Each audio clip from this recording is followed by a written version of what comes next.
Hello all, welcome back to SRV Kalakkals. இந்த வீடியோவில் நம்ம கொஞ்சம் டிஃப்ரெண்ட்டாக, கொஞ்சம் இல்லை ரொம்பவே டிஃப்ரெண்ட்டான ஒரு டெசர்ட் ரெசிபி தான் பார்க்க போகிறோம். வாங்க எப்படி வீடியோக்குள்ளே போய் பார்க்கலாம்.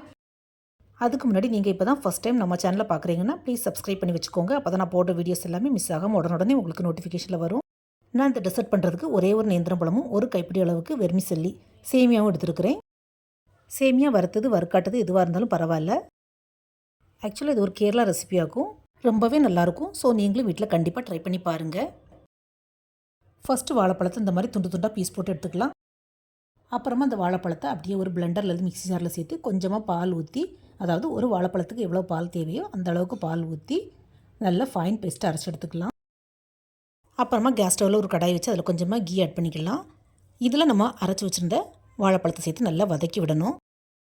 வாழைப்பழம் நல்லா வெந்து கொஞ்சம் டிரான்ஸ்பரண்ட்டாக வரும். இந்த ஸ்டேஜில் கொஞ்சமாக சுகர் ஆட் பண்ணிக்கலாம். சுகர் சேர்த்ததுக்கப்புறமா திரும்பவும் நல்லா வதக்கி விடணும். அதுக்கப்புறமா கொஞ்சமாக பால் சேர்த்து திரும்பவும் நல்லா மிக்ஸ் பண்ணி விடணும். பால் சேர்த்து கலரும்போது கொஞ்சம் லிக்விட் கன்சிஸ்டன்சிக்கு வரும். இந்த ஸ்டேஜில் கொஞ்சமாக ரவை ஆட் பண்ணிக்கலாம். அதாவது ஒரு 2 to 3 ஸ்பூனுக்குள்ளால சேர்த்தா போதும்.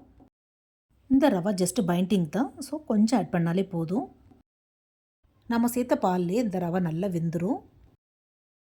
ஸோ எக்ஸ்ட்ராவாக தண்ணி எதுவும் சேர்க்க வேண்டாம். இப்போ கையை தண்ணியில் நல்லா நனைச்சிட்டு இதை தொட்டு பார்க்கும்போது கையில் சுத்தமாக ஒட்டாமல் வரணும். போதும். இப்போ கேஸ் ஆஃப் பண்ணிடலாம். இப்போ இது நல்லா ஆறட்டும். ஆறுனதுக்கப்புறமா நம்ம ஸ்டீம் பண்ணி எடுக்கணும். வேறொரு கடாயில் கொஞ்சமாக நெய் ஊற்றி சேமியாவை சேர்த்து நல்லா வறுக்கணும். சேமியா லைட்டாக வறுபட்டு இந்த மாதிரி கோல்டன் ப்ரௌன் வந்ததும் இதில் கொஞ்சம் தண்ணி ஊற்றி இதை வேக விடணும். இந்த சேமியா கூட கொஞ்சமாக ஜவ்வரிசி சேர்த்து வேக விடணும். ஜவ்வரிசி நல்லா வாஷ் பண்ணிவிட்டு சேர்த்துக்கோங்க, ஏன்னா ஜவ்வரிசியில் நிறைய தூசி இருக்கும். சேமியா வேகிற நேரத்தில் ஒரு பேனில் பாலை காய்ச்சி எடுத்துக்கலாம். நான் ஒரு 1/2 லிட்டர் பால் எடுத்துருக்கிறேன். இப்போ சேமியாவும் வெந்துட்டுருக்குது, பாலும் காய்ஞ்சிட்ருக்குது.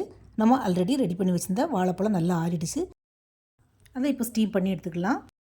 ஸ்டீம் பண்ணுறதுக்கு ஒரு பரந்த பாத்திரத்தில் கொஞ்சம் தண்ணி வச்சு, தண்ணி நல்லா சூடானதுக்கப்புறமா ஸ்டீமரை வச்சு இந்த வாழைப்பழத்தை சின்ன சின்ன பாலாக பிடிச்சி ஸ்டீம் பண்ணி எடுத்துக்கலாம். பாலோட சைஸு சின்னதோ பெருசோ உங்கள் தேவைக்கு தகுந்த பண்ணிக்கோங்க. பட் கொஞ்சம் சின்னதாக இருந்தால் தான் நல்லது, உள்ளே நல்லா வேகும். இதை ஒரு லிட்டு போட்டு ஸ்டீம் பண்ணி எடுத்துக்கலாம். ஆல்ரெடி வாழைப்பழமும் ரவையும் நல்லா வெந்திருக்கிறதுனால 2 to 3 மினிட்ஸ்லேயே டக்குன்னு வெந்துடும். இப்போ சேமியாவும் ஜவ்வரிசி நல்லா வெந்து தண்ணியெல்லாம் வற்றி வந்துடுச்சு. இந்த ஸ்டேஜில் கொஞ்சம் சுகர் ஆட் பண்ணிக்கலாம். சுகர் சேர்த்து நல்லா மிக்ஸ் பண்ணி விடணும். ஃப்ரெண்ட்ஸ், சுகர் சேர்க்கும்போது இந்த சேமியாவில் சுத்தமாக தண்ணி இருக்கக்கூடாது, அதை மட்டும் கொஞ்சம் கவனமாக பார்த்துக்கோங்க.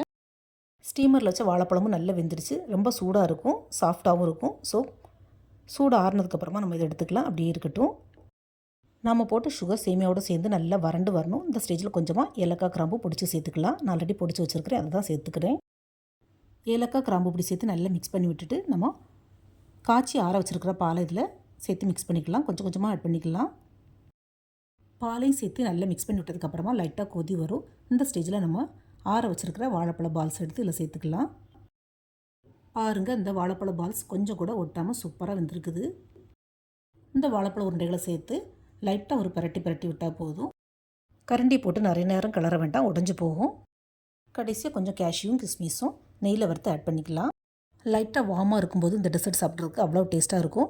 இல்லை உங்களுக்கு சில்லுன்னு வேணுன்னா கொஞ்சம் நேரம் ஃப்ரிட்ஜில் வச்சுட்டு கூட சர்வ் பண்ணலாம். இந்த டெசர்ட் எனக்கு கேரளா சேச்சி சொல்லி கொடுத்தாங்க. இந்த யூனிக் கேரளா டெசர்ட் ரெசிப்பியை நீங்களும் உங்கள் வீட்டில் ட்ரை பண்ணி பார்த்து எப்படி வந்ததுன்னு உங்களுடைய ஃபீட்பேக்கை மறக்காமல் ஷேர் பண்ணுங்கள். இந்த வீடியோ பிடிச்சிருந்தா நம்ம சேனலை நீங்களும் சப்ஸ்கிரைப் பண்ணிவிட்டு உங்கள் ஃப்ரெண்ட்ஸ் அண்ட் ரிலேட்டிவ்ஸ்க்கு ஷேர் பண்ணுங்கள். தேங்க்ஸ் ஃபார் வாட்சிங். See you soon in the next video. Bye bye.